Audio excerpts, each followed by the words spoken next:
get on set, you've got to be prepped. You're a professional by this stage, so you have to know what you're doing. You'll do like a line run with the director. He'll start blocking the scene out, and you'll be like, okay, well, Nathaniel, your character walks in here, and he walks past the cemetery, and he stops, and he sees the other character, and then he picks up a pole or a baseball bat, and he smashes someone in the face. And then you go in here and get this because the other bat breaks, and then so you run this whole thing, and then you just like, so you block it out, and then what they do is they put these little marks so you know exactly where to stand and all this sort of stuff, and because they're all setting up their shots. And then you just do the thing, and then if you do a good job, the director won't say anything to you, but sometimes he might come up to you, hey, you know, with this line I want you to play it a little bit more vulnerable, or with this line I want you to be a little bit more forceful, or this line, you know, throw it away, or, you know, all these sort of things. So, but it's really your job, it's your imagination that has to sort of start working, and I guess as an actor, once you start working professionally, that's the work. And the work really starts as soon as you get your script and you're home by yourself and you start plotting out what you're doing as a character, and what your character sees, and how your character sees the world, and what your character wants from the scene, and you know, what's the obstacles, and you know, every scene you do, you have to find the conflict, because what's interesting in storytelling, I mean, like, if you walk down the street and you see a couple that are happy and they're just holding hands, you might look briefly and just carry on. You see a couple fighting and it's heated, you kind of just keep watching. You're like, oh, where's this going? Oh, he said that. Oh. So you know what I mean? So you got to find the conflict. So, and that's why they call it drama, right? Because it's all about the drama, right? So you got to find the conflict. So that's your job as an actor, and you know how you make that interesting is another can of worms, which would take another 45 minutes to explain. But maybe if I'm outside and you want to have a chat about it, I'll talk to you. 2 books I recommend you read as an actor. One is called The Work of the Actor by Michael Wilson. The other one is called The Actor and the Target by Declan Donovan. My 2 favourite acting books. You'll get a lot from them. Cool. No worries, bro. Good luck. Man, over here. Yes. Hi, Nate. What's up? What's your name? Antonella. Oh, it's Antonella! Yeah. And a Mel's right next to you, right? Yeah, exactly. There you go. Okay, so just wanted to know what's your biggest inspiration in life and explain why. My biggest inspiration in life? Yeah. Yeah, that's an easy one. Who follows me on Twitter? I do. Me. Okay, cool. So everyone already knows. I'm a Christian. My biggest inspiration, my sole inspiration in life is Jesus, and I'm a big believer in God. He is He's really blessed me. You know, growing up as a kid and even being an actor, for a long time I put acting as my #1 goal in life. It's like, I want to be an actor, I want to be, you know, I want to tell great stories, and there was this just driving force. And then, you know, I got to a point, and I think a lot of people, this happens to a lot of people, and you know, sometimes it happens earlier, sometimes it happens later, where you just kind of feel completely unsatisfied with what you do. Sometimes, like, we're constantly searching for this sort of satisfaction, whether it's from another person, or it's from your job, or it's from money, or it's from having a nice car, or all these sort of things. And it's like an empty feeling. You kind of just get to a point where you're like, I thought it would make me really happy, but it doesn't. And, you know, it's great working as an actor, and I thought, this is my first job in the US, and I really thought it would be like, and it is for that first moment, but then you realize, once you get to that point, it's like there's another point, there's another point. It's like you're climbing this mountain that just keeps going up, and you think you get to the top, and then you look up, and it's like, oh, there's more.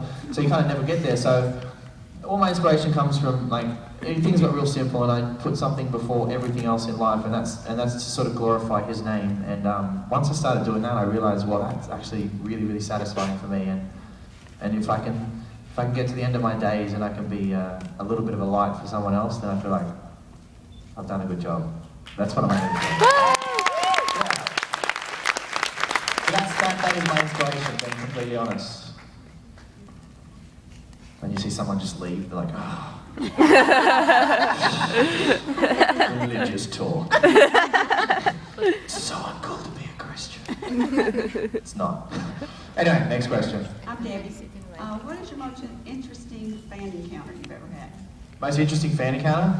Yeah, this one was, I've said this one once before at a convention and I felt really bad. It was really sweet, but I was in Amsterdam not too long ago, and I was with a buddy of mine who's another actor, who's a super good-looking kid. He's playing Prince Charming, so it all makes sense. He's a great kid. He's like my best friend. His name's Brenton Thwaites, really good kid. And we're in Amsterdam. We went backpacking and traveling, and we're in this clothing store, and I'm actually trying on a t-shirt, and I hear him talking to the girl, the shop attendant, and she's like, "What do you do?" And he's like, "Oh, I'm an actor, and I'm just doing some bits and pieces and stuff." And they're talking, and he's like, "Well, like, you know," and she's like, "Oh, you're an actor. My favorite show is Vampire Diaries." And I'm in the change room, like, she's like, "Oh, she won't recognize me. She won't recognize me," you know. So I walk out, and I'm like, "I'll just get this T-shirt," and her face, I'll never forget this. She was like behind the counter, and she just like goes like.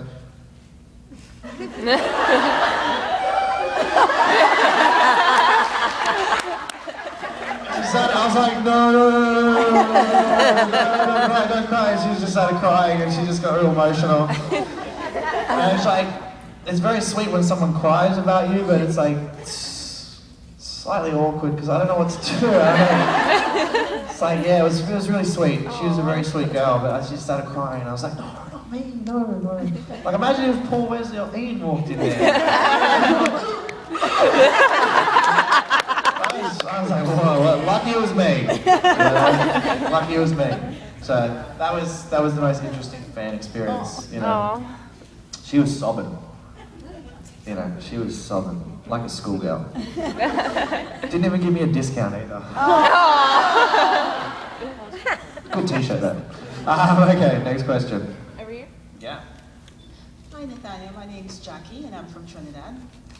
And Tobago. Yes, Tobago. Don't miss that part out. I do. Most of the Australians that I've met usually love to travel.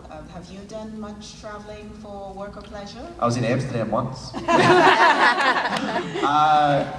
I do heaps of travel. Travel is so important. Opens your eyes to the world, you know. You gotta, I mean, I read a statistic once that like 5% of Americans actually have passports. Wow. That's not a wall, guys. That's so, you gotta see the world. There's like, I think as Australians we're really lucky because we're so far from the world and we're sort of so isolated we kind of feel like we have to travel, so we all go on these, we call them walkabouts, you know? Yeah. And it's just like discovering the world, and without doing that, how can you fully understand everything that this world has to offer? You know, there are so many amazing cultures and there are so many amazing, you know, different things you can see and places that, you know, if you don't see them then you're kind of missing out. And it's a big world out there, and there's like lots of beautiful things that you can sort of take away from that. So yeah, you definitely should travel, and I love travel. Super important. Are you holding your hand up just so I look at the camera, or? Oh yeah, go for it. Let's get this girl, because she's just holding up her hand, and she's going to start getting weak. And... Sorry, we'll come back to you, I promise.